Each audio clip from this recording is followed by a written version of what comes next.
तीसरा सर्ग वाल्मीकि मुनि द्वारा रामायण काव्य में निबद्ध विषयों का संक्षेप से उल्लेख। नारद जी के मुख से धर्म, अर्थ एवं कामरूपी फल से युक्त हितकर, मोक्षदायक तथा प्रकट और गुप्त संपूर्ण रामचरित्र को, जो रामायण महाकाव्य की प्रधान कथा वस्तु था, सुनकर महर्षि वाल्मीकि जी बुद्धिमान श्री राम के उस जीवन वृत्त का पुनः भली भांति साक्षात्कार करने के लिए प्रयत्न करने लगे।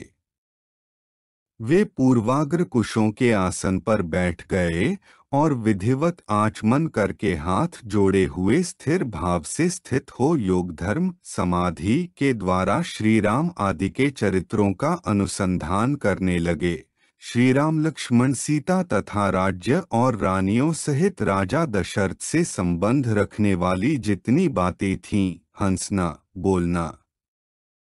चलना और राज्य पालन आदि जितनी चेष्टाएं हुई, उन सबका महर्षि ने अपने योग धर्म के बल से भली भांति साक्षात्कार किया। सत्य प्रतिज्ञ श्री रामचंद्र जी ने लक्ष्मण और सीता के साथ वन में विचरते समय जो जो लीलाएं की थीं, वे सब उनकी दृष्टि में आ गईं।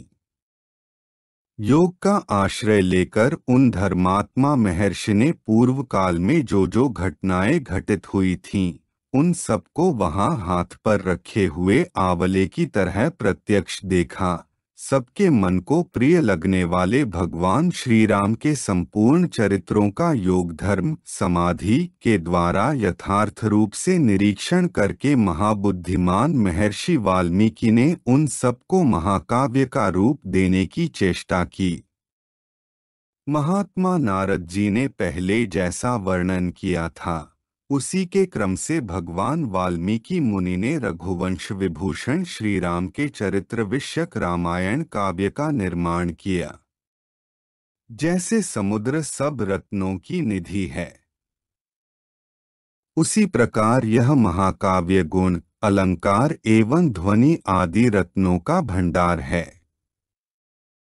इतना ही नहीं, यह संपूर्ण श्रुतियों के सारभूत अर्थ का प्रतिपादक होने के कारण सबके कानों को प्रिय लगने वाला तथा सभी के चित्त को आकृष्ट करने वाला है। यह धर्म, अर्थ, काम, मोक्षरूपी गुणों, फलों से युक्त तथा इनका विस्तार पूर्वक प्रतिपादन एवं दान करने वाला है।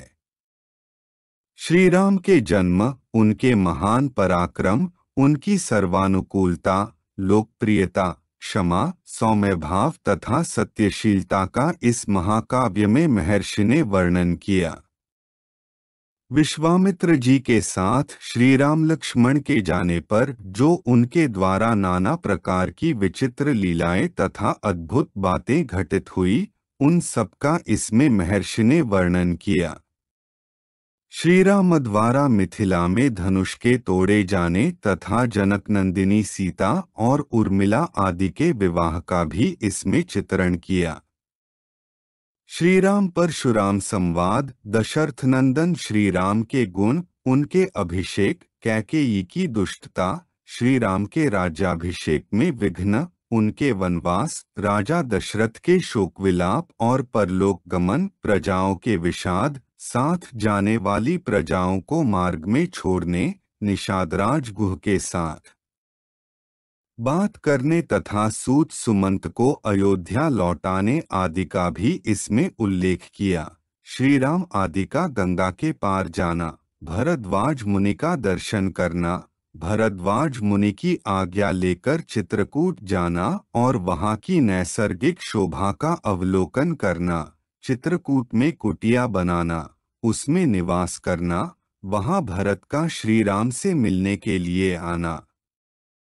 उन्हें अयोध्या लौट चलने के लिए प्रसन्न करना, मनाना, श्री राम द्वारा पिता को जलांजलि दान, भरत द्वारा अयोध्या के राज सिंहासन पर श्री रामचंद्र जी की श्रेष्ठ पादुकाओं का अभिषेक एवं स्थापन, नंदीग्राम में भरत का निवास,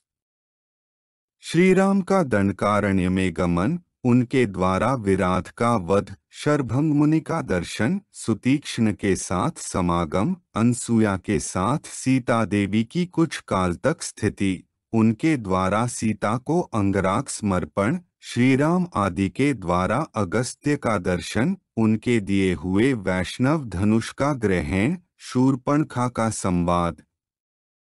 श्रीराम की आज्ञा से लक्ष्मण द्वारा उसका विरूपकरण, उसकी नाक और कान का छेदन, श्रीराम द्वारा खरदूषण और त्रिशिरा का वध, शूर्पणखा के उत्तेजित करने से रावण का श्रीराम से बदला लेने के लिए उठना, श्रीराम द्वारा मारीच का वध, रावण द्वारा विदेहनंदिनी सीता का हरण, सीता के लिए श्री रघुनाथ जी का विलाप, रावण द्वारा गृधराज जटायु का वध, श्रीराम और लक्ष्मण की कबंध से भेंट, उनके द्वारा पंपा सरोवर का अवलोकन, श्रीराम का शबरी से मिलना और उसके दिए हुए फलमूल को ग्रहण करना, श्रीराम का सीता के लिए प्रलाप,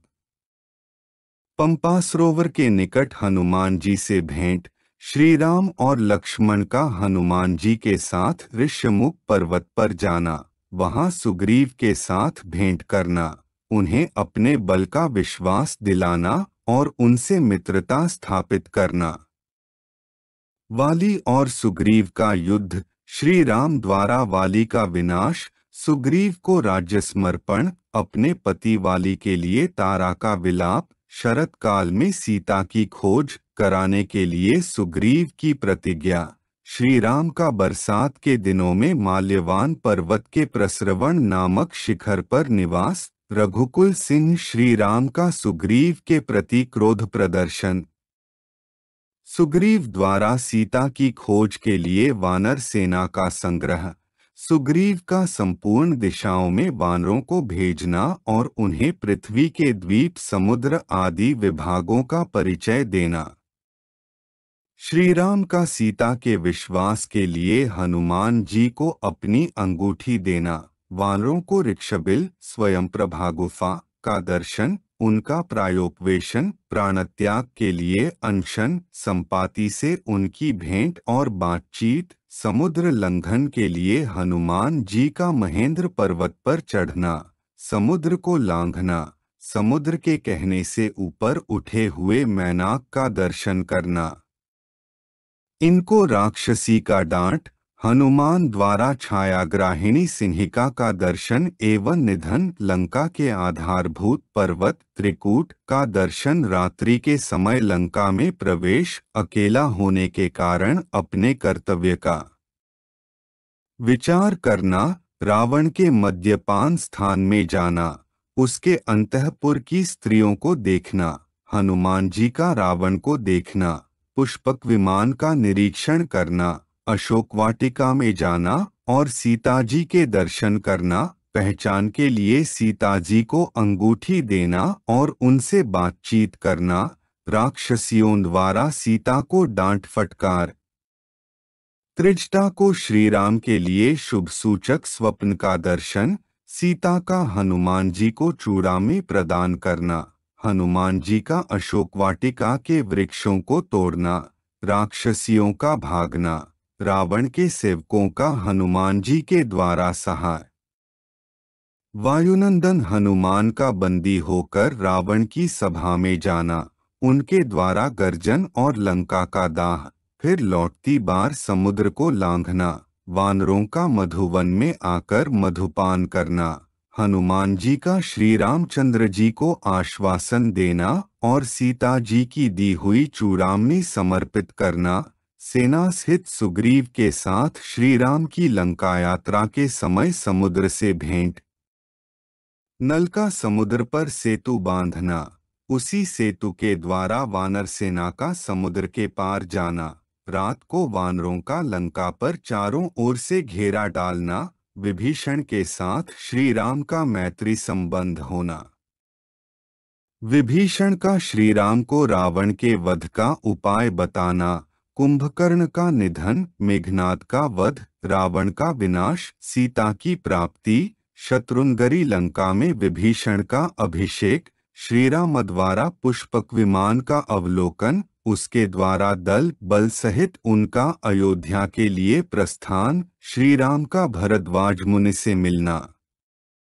वायुपुत्र हनुमान को दूत बनाकर भरत के पास भेजना तथा अयोध्या में आकर भरत से मिलना, श्री राम के राज्याभिषेक का उत्सव, फिर श्री राम का सारी वानर सेना को विदा करना, अपने राष्ट्र की प्रजा को प्रसन्न रखना तथा उनकी प्रसन्नता के लिए ही विदेहनदिनी सीता को वन में त्याग देना इत्यादि वृत्तांतों को एवं इस पृथ्वी पर श्री राम का जो कुछ भविष्य चरित्र था उसको भी भगवान वाल्मीकि मुनि ने अपने उत्कृष्ट महाकाव्य में अंकित किया। इस प्रकार श्री वाल्मीकि निर्मित आर्ष रामायण आदि काव्य के बालकांड में तीसरा सर्ग पूरा हुआ।